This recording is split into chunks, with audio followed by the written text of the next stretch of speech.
बीडचे सरपंच संतोष देशमुख यांच्या हत्येच्या निषेधार्थ आज बीडमध्ये विशाल मोर्चा काढण्यात आलेला आहे। या मोर्चामध्ये सर्वपक्षीय नेत्यांनी सहभाग घेतलेला आहे। या मोर्चामध्ये टार्गेट करण्यात आलेला आहे ते मंत्री धनंजय मुंडे आणि वाल्मिक कराडना।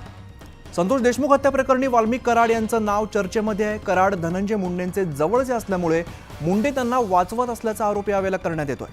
धनंजय मुंडेंची मंत्रिमंडळातून हकालपट्टी करा अशी मागणी सर्व नेत्यांनी केलेली आहे। तसंच वाल्मिक कराडला अटक करून 302 चा गुन्हा दाखल करण्याची मागणी सुद्धा यावेळेला करण्यात आलेली आहे।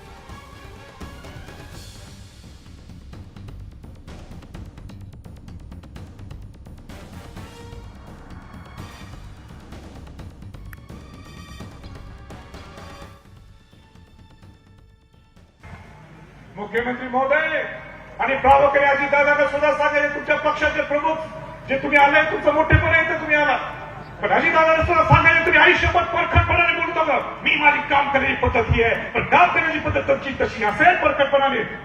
करेक्ट? आता कार्यक्रम करेक्ट करा तुम्ही, आता कार्यक्रम करेक्ट करून दाखवा। तुमच्याकडे धमक असेल, तुमच्याकडे हिंमत असेल, त्या पहिल्या या मंत्रीला हकलून द्यायला पाहिजे। मला कचरपडी करतात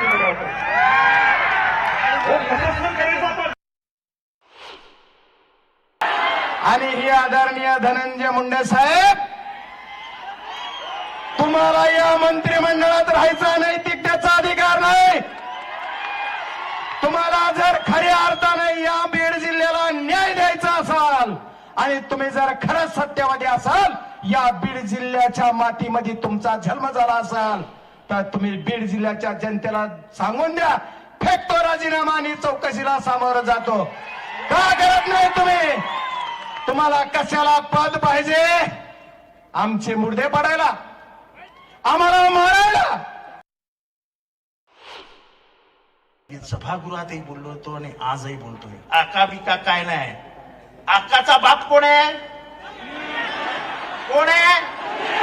अजून जरा जोरात सांगा।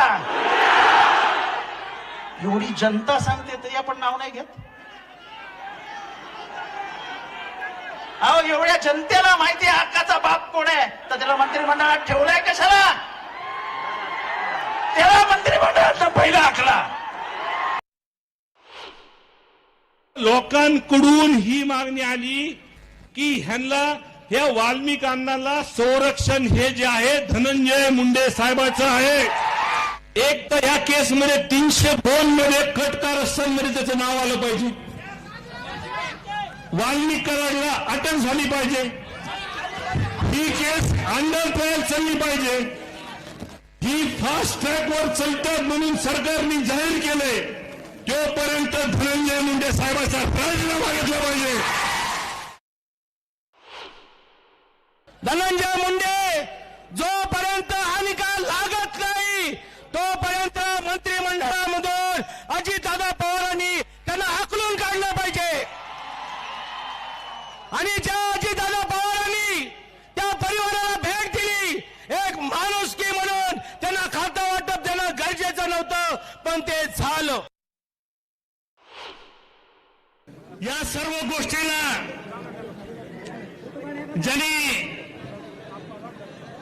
या वाल्मिक कराडच्या पाठीमागे आपली शक्ती उभी केली, ते धनंजय मुंडे मंत्रिमंडळामध्ये असल्यास या केसमध्ये कोणालाही न्यायाची अपेक्षा नाही।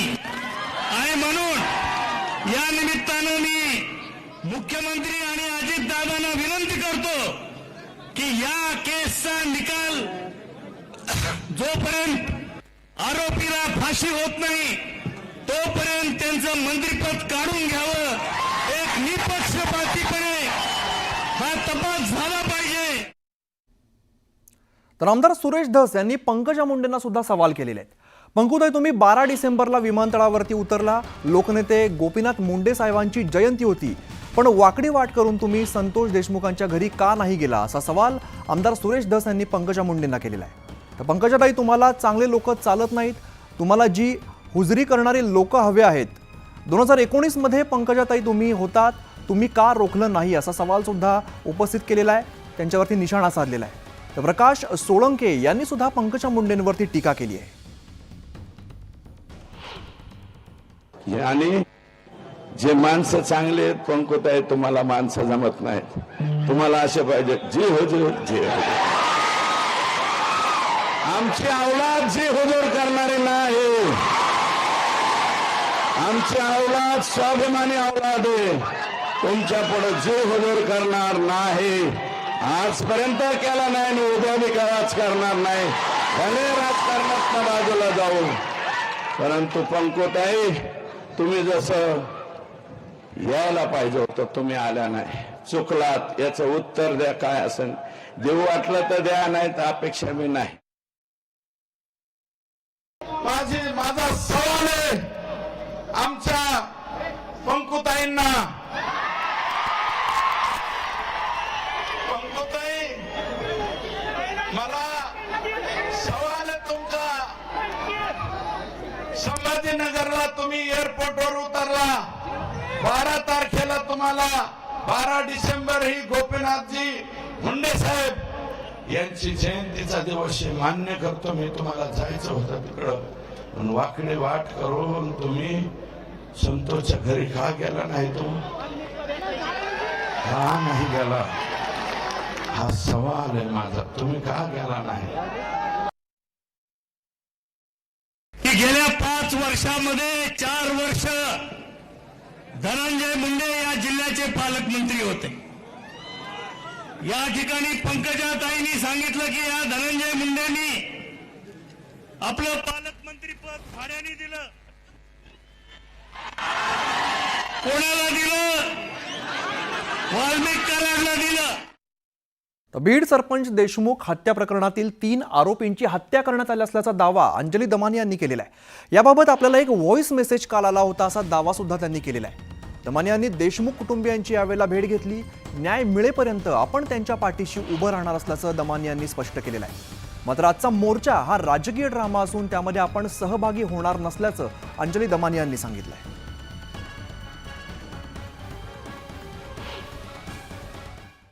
आम्ही जोपर्यंत वाल्मिक कराडला अटक होत नाही आणि धनंजय मुंडेंना त्यांचं मंत्रिपद सोडायला आम्ही भाग पाडत नाही, तोपर्यंत आम्ही तिथे ठिय्या आंदोलन द्यायचं ठरवलंय. कारण आम्हाला धनंजय मुंडे सारखे मंत्री नकोत. जे आमच्या राज्यासाठी कायदे बनवणारे मंत्री जर गुन्हेगार असतील, त्या प्रवृत्तीचे असतील, तर असे मंत्री आम्हाला नकोत. म्हणून त्यांना मंत्रिपदाचा राजीनामा द्यायला भाग पाडू आणि बीडची जनता सुद्धा भाग पाडेल याची मला खात्री आहे.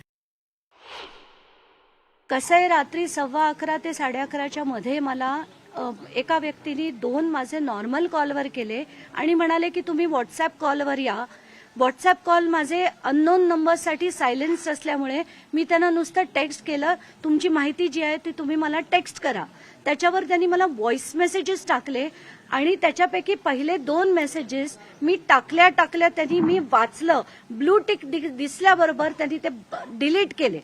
तर त्याच्यात त्यांनी असं म्हटलं होतं की ह्या 3 आरोपी पुढे मिळणार नाहीत कारण त्यांचे मर्डर झालंय आणि 3 प्रेतं जी आहेत ती कर्नाटकाच्या बॉर्डरवर मिळाली आहेत. आता ह्याच्यात किती तथ्य आहे किती नाहीये, तो राजकीय पेरलेला होता की नाही मला नाही माहिती, पण ही माहिती मी एसपींना काल रात्रीच दिली आहे.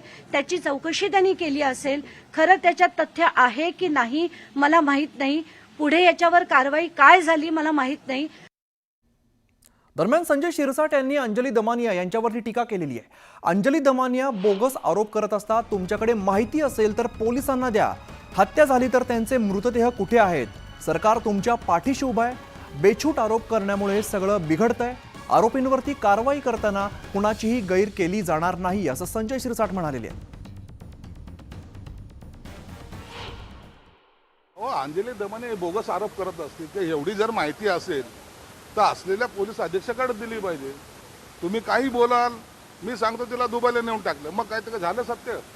हे बेछूट आरोप करणाऱ्यापासून खऱ्या अर्थानं तपासामध्ये अडचणी निर्माण होत आहेत. तुमच्याकडे माहिती असेल पोलिसाला द्या. शासन तुमच्या पाठीशी उभं आहे. शासन कारवाई करायच्या मनस्थितीत आहेत. 3 लोकांची हत्या झाली, मग त्यांच्या डेड बॉड्या कुठं आहेत, मग त्यांना तिकडं का टाकलं, हे सगळे प्रश्नचिन्ह निर्माण करायचं काही लोक काम करतायत. तर या प्रकरणातले सगळे अपडेट्स आपण असेच घेत राहणार आहोत. त्यापूर्वी एक छोटासा ब्रेक घेतो आणि लगेचच परत येतोय.